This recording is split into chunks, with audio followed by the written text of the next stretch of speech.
refresh it and try again. Okay, this is science time. If you can't do it right this second, just wait. Science time. We're talking today about, I'm going to call this technology, engineering, and society. We've talked about all or most of these things before already, I think. Can't really, I'm going to adjust the camera just a little bit. This will be nice for the YouTube video to have some nice camera adjustment in the middle of it. Oh, I'm making it worse. But at least we're having a good time. Okay, I'd made it quite a lot worse. Other way, up. Up! Okay, it's a lot worse now. I never should have done this. We're going to have to start a new video. This one's garbage. There we go. Oh, this one over here, down.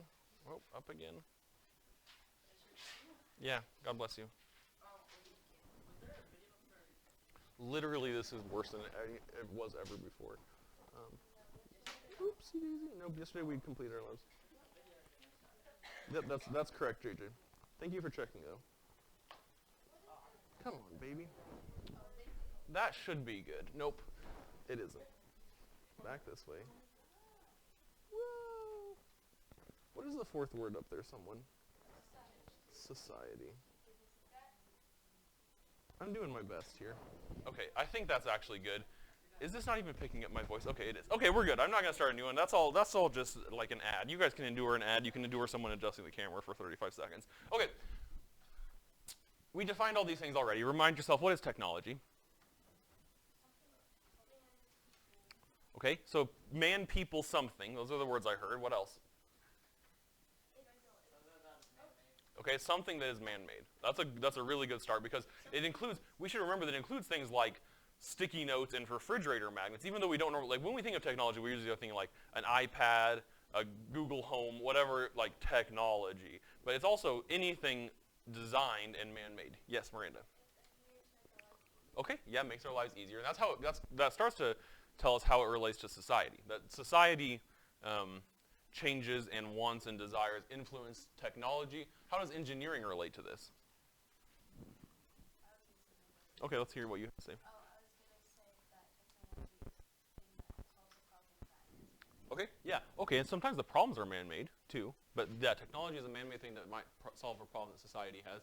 And sometimes it even solves a problem that very, very few people in society have. Like I saw at Dollar General the other day, some copper-infused shoe orthotics, which were both for helping someone with foot pain, but also that had stinky feet. So if you're someone in the Venn diagram of human beings who have foot pain, who also have stinky feet, this shoe was for you. And so maybe not all technology applies to everyone, but it has a societal, it's devised by society. Yeah, yay.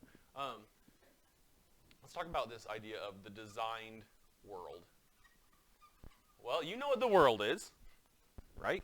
The world can be used, I would say most frequently we use it colloquially to refer to our planet, but it really means like our realm of experience. You know, like we could say, where in the world is the moon? And that would make sense, because the world does not just mean this planet. Well, a lot of times we use it to mean the planet Earth, but it really means like our world. Like you might say to your girlfriend if you're trying to be romantic, oh, you're my world. And you don't mean she's as big as planet Earth, do you, Lucas? You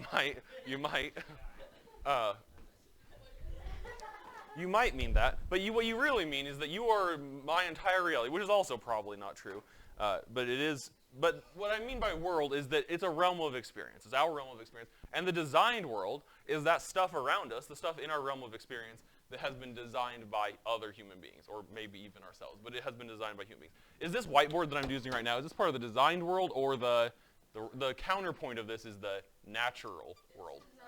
This is designed. This is part of the designed world. Is the oak tree that blocks our view of the flagpole, is that part of the designed world or the natural world? Yeah, largely natural. But it's also kind of part of the design world because someone planted that right there for a specific reason, for a specific design. So there can be overlap. It's not either or.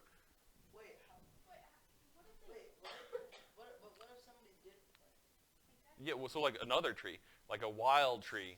Like you look way in the distance over there. I bet someone planted those too, but let's pretend they didn't. Let's pretend that's a real little deciduous forest over there. Or let's go even better. Look up at the buttes. Those are natural. Like no one planted those pine trees. Those pine trees planted themselves. And so that's definitely part of the natural world. That's not part of the design world. So it's kind of like a Venn diagram. There's a little bit of overlap. Planted trees. What's something that would be only in the natural world? Grass. All grass? Because the grass in my lawn is definitely part of the design world, at least to some extent. It's real grass. It's just, it was planted by a person. The sun. Good. Let's put the sun there. What's just in the design world that isn't part of the natural world?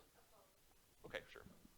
And this is, I mean, you could still make a case that, like, the circuitry in the phone came from a mine and the mine was part of nature. So you could make a case that all of this is the same. But when we talk about these as kind of realms of thought, this is the way it breaks down. That there are things in the design world, there are things in the natural world, and there are things that are really part of both. I don't love that Venn diagram, so I'm going to erase it. I mean, it makes sense, but it's not the world's prettiest Venn diagram, and so I don't like it. But you can still write it down if you want to. How does technology?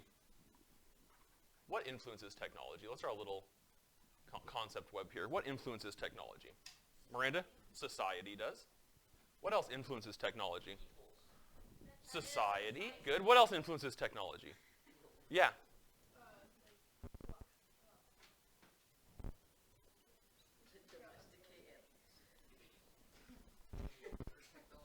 Okay, yeah, that's what I was getting. I was really hoping you'd say that. Technology influences technology. Like the existing technology influences technology. An ancient Greek, like Plato, didn't walk out of his little ancient Greek hut one day and build the computer that's sitting on my desk, right? There was a lead-up of technology from that time to this time. This computer is not based on some cosmic ideal computer. It's based on an older computer, which is based on an older computer, et cetera. It goes back down. So technology influences technology. And then technology itself influences what? What does technology influence? Okay, sure, technology influences society, but technology also influences engineering. And engineering influences technology. We haven't talked about this, I don't think. What is the definition of engineering? Let's think of one. Okay. Creating something, or it could be technology. We'll put something like technology. Creating something like technology. Doesn't have to be a technology. I don't know, maybe it does, depending on our definition of technology. Yeah. Creating something like technology, but it's also not just creating. It's not just the physical building. What was the most important part of what you guys engineered? Making sure it didn't break. Yeah, but the most important part was what, though? Your what made sure it didn't break? The design. Yeah, exactly. Creating and designing. That's the main part that I wanted to get at here. And this word that we use, designing, is also applying to the designed world. And this idea of design means like the thought process that goes into engineering. And that's what engineering is really about. It's not about what the Legos look like after you've built them. It's about the thought that went into it. You can see the thought process that went into someone's Lego Village or Lego Jurassic Park or Lego whatever. You can see the thought process that went into that as evidenced by the product that comes out. And that's the design process. And that's the engineering process too. So this is what this little lesson is really about, is the idea of engineering.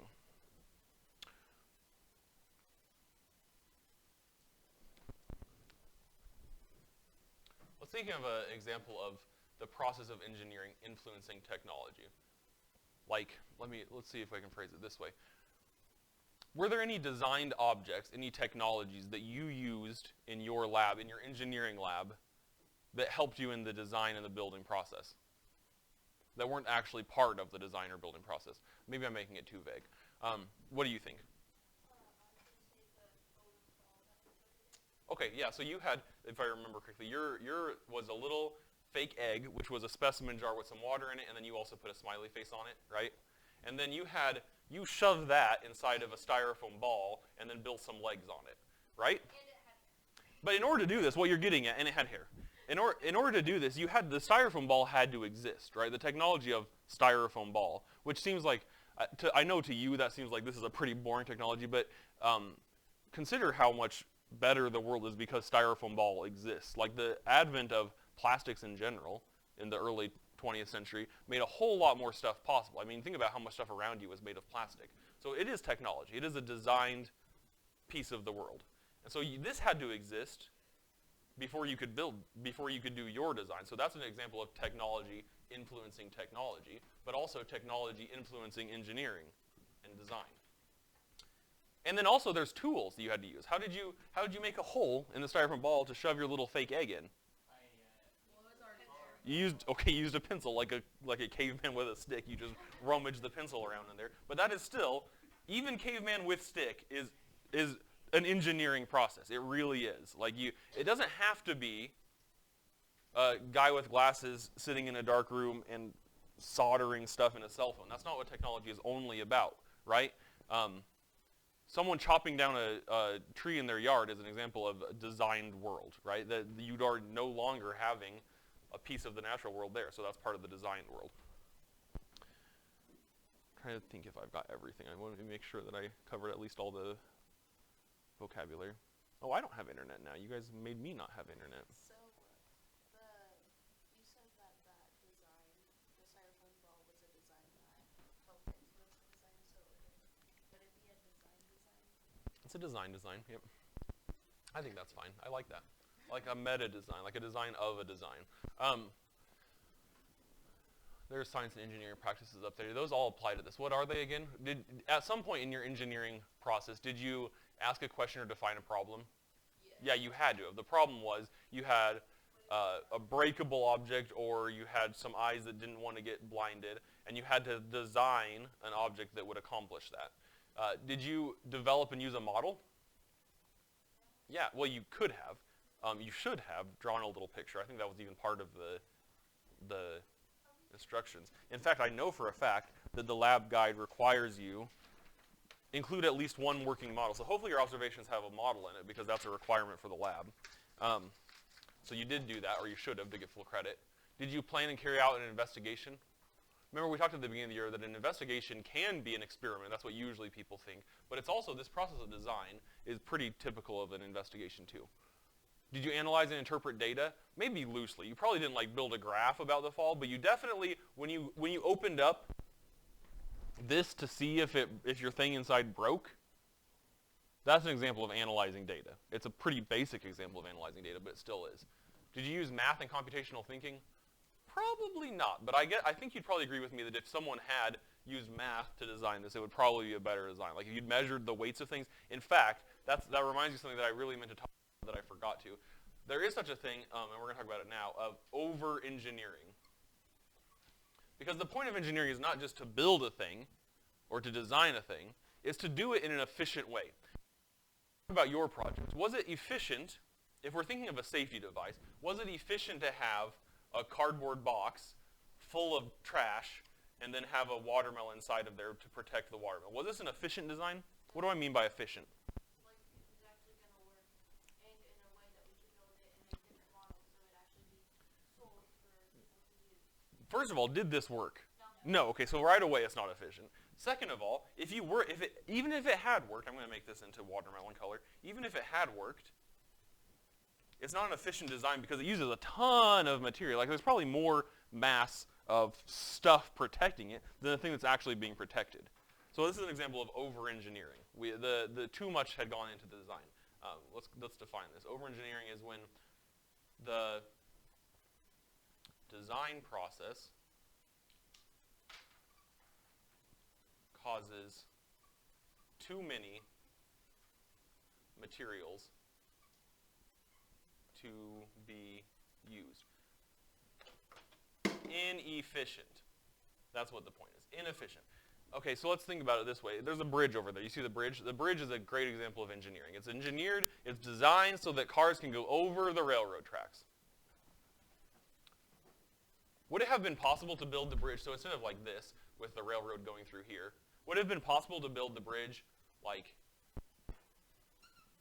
this, like the Golden Gate Bridge? Could we have our own little Golden Gate Bridge in Crawford? Yeah, why don't we? That'd be sick, right? Why don't we have that? Okay, probably don't have enough money, probably have too much, this would take too much material. So what I mean by over-engineered is that it could have been accomplished like this. In fact, it was accomplished like this. We don't need all that extra stuff because it's not that long a bridge, really. So even though it's possible to build something in that way, we built it in a simpler way because we wanted to save materials and time. Yes? That's called efficient. Efficient. This bridge is efficient.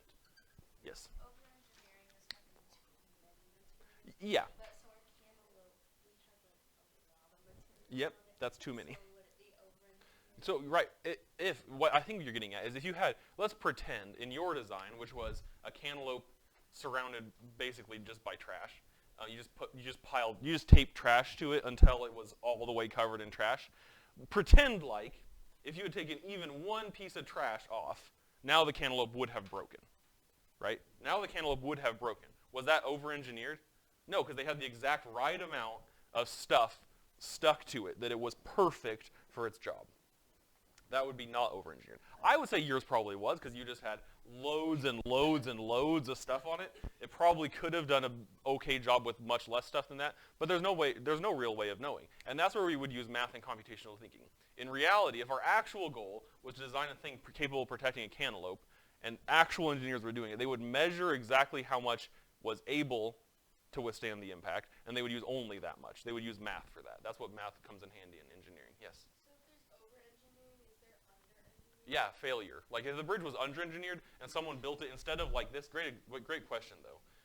You don't really call it under-engineering, you just call it like if 8th graders had built it and there were like popsicle sticks holding it up, and this was built out of popsicle sticks too, and then the first time a car drove over it, the bridge fell in and everyone died, that would be under-engineering. We probably would call it failure. We would probably call it catastrophic, let's write to the newspaper, failure, instead of under-engineering. But I can definitely see how a person would use the phrase under-engineering, especially a politician, to try and ameliorate the effects. Like, I know everyone in town died, but it was just an example of under-engineering. That would be a way to use that word, probably. Yes? Okay. Okay. Let me make sure, once again, that I got every single thing. I know that you probably didn't use mathematics in yours, but you do, hopefully now, with the example of over-engineering, see how math could have been useful if you had multiple tests and maybe, for instance, months and millions of dollars to do this. You probably could have used math in order to do this better. Next one was constructing explanations and designing solutions. Did you guys design a solution for your problem? Yeah, of course you did. You built a model and then you built an example of it. You tried. Engage in an argument from evidence. If you were trying to explain your design to someone else, in your conclusion, hopefully you engaged in an argument from evidence. What was your argument? You didn't say it probably, but what effectively was your argument? Yeah, this will work. This will work was your argument. What was the evidence? It did work. This one did work, and so the evidence was it worked. The argument was this will work. The evidence was we dropped it and it didn't break. In this one, the argument was it'll work, and it didn't, but that's still evidence. And did you obtain, evaluate, and communicate information? You turned in your lab form. You showed your lab to your classmates. That is obtaining, evaluating, and communicating information. All of those are science and engineering practices which relate to, obviously, engineering, and that relates to technology and society. Do you have questions about any of this? Do you see why this is useful in science? What really is great about this, and this is the last thing, unless you have questions, but what's really great about this is where the interface is between science and society. This is where the stuff that is done in pure science, and just research for its own sake, applies to human beings. Like, because we did this research, now we get Tempur-Pedic mattresses so that people can fall asleep more easily or whatever. You see, it helps people out. Questions? None questions. Okay.